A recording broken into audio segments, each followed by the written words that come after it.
Assalamualaikum warahmatullahi wabarakatuh.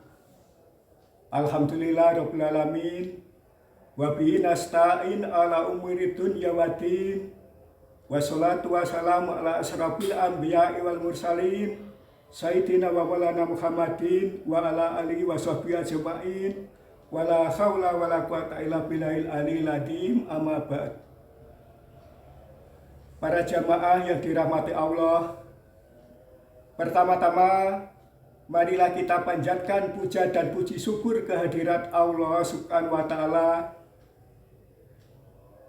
yang mana pada saat ini telah memberikan beberapa nikmat, diantaranya nikmat iman, nikmat Islam, dan nikmat panjang umur, serta nikmat sehat walafiat, sehingga kita dapat melaksanakan sholat subuh secara berjamaah dan tidak ada halangan satu apapun.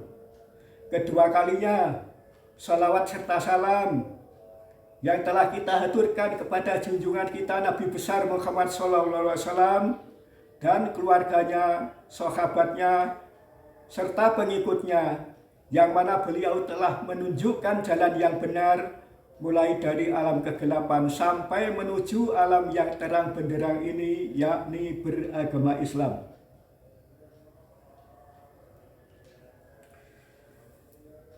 Para jamaah yang berbahagia,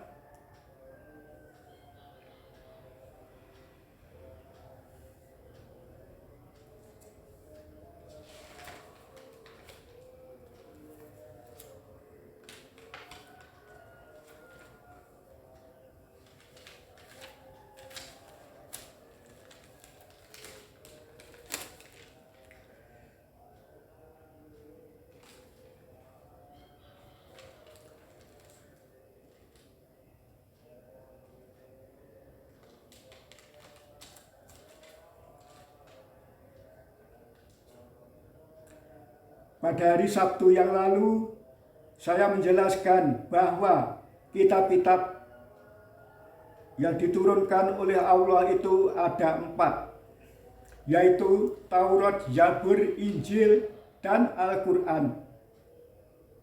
4 kitab-kitab itu semuanya membawa kebenaran. Hanya saja sekarang yang harus kita baca adalah kitab yang sekarang ada, yaitu Al-Quran.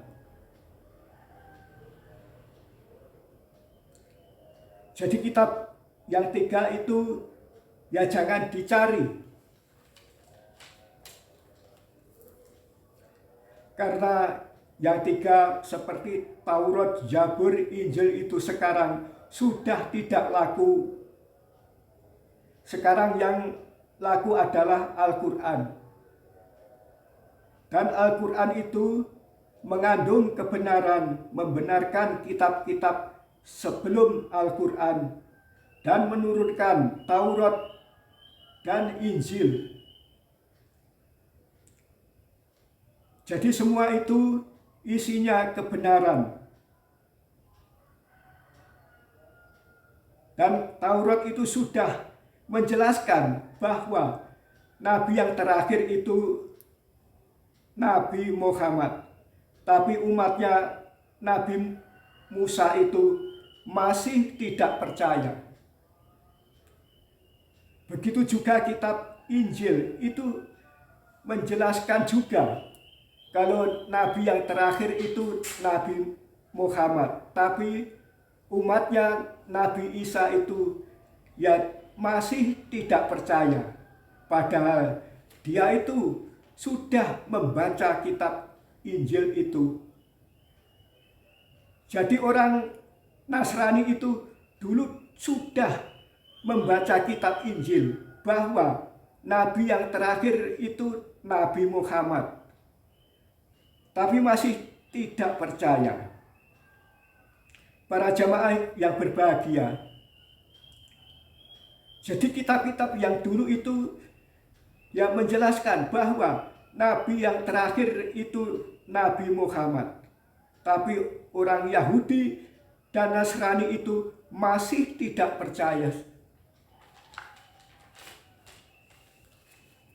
Jadi kitab-kitab itu semua mengandung kebenaran. Di Al-Quran itu juga membenarkan kitab-kitab yang sebelumnya. Firman Allah di Al-Quran sudah jelas. Surat Al-Imran ayat 3 sudah jelas.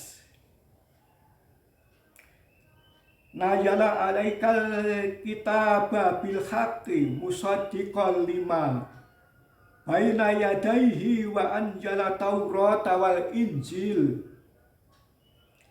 Artinya, dia menurunkan kitab Al-Quran kepadamu Muhammad yang mengandung kebenaran, membenarkan kitab-kitab sebelumnya, dan menurunkan Taurat dan Injil. Surat Al-Imran ayat 3. Jadi begitu itu. Ya maaf. Jadi semua itu mengandung kebenaran. Kitab-kitab itu entah itu Taurat, entah itu Injil, itu mengandung kebenaran. Jadi Allah itu menurunkan kitab ini, ya menurunkan kitab itu 4, dan 4 itu membawa kebenaran semua. Jadi semua itu sebagai petunjuk bagi manusia. Tapi manusianya itu banyak yang ingkar dengan ayat-ayat Allah. Firman Allah di Al-Quran, min qablu hudal linnasi wa anjalal furqan innal ladina kafaru bi ayatillahi lahum adabun sadid wallahu azizun duntiqam. Artinya, sebelumnya sebagai petunjuk bagi manusia, dan dia menurunkan Al-Furqan.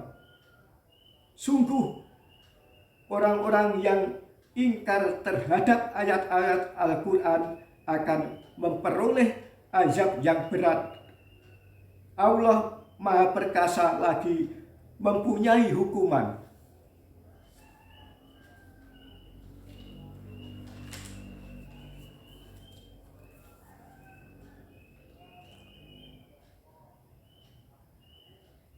Surat Al-Imran ayat 4. Para jamaah yang berbahagia. Jadi orang-orang yang ingkar kepada ayat-ayat Allah itu pasti mendapat azab yang sangat pedih. Maka dari itu kita ya harus berhati-hati. Jangan sampai kita ini ingkar. Orang yang mendapat azab itu pasti orang yang ingkar kepada Allah. Dan kita ini, doa kita pasti waqina adzabannar. Artinya yaitu jagalah saya dari siksa neraka. Jadi kita ini ya jangan sampai kena siksa neraka. Siksa neraka ini lebih dahsyat. Para jamaah yang berbahagia, yang penting kita ini bertakwa kepada Allah, selalu mendekatkan diri kepada Allah. Kalau kita saling mendekatkan diri kepada Allah, nanti pasti aman dari siksa neraka.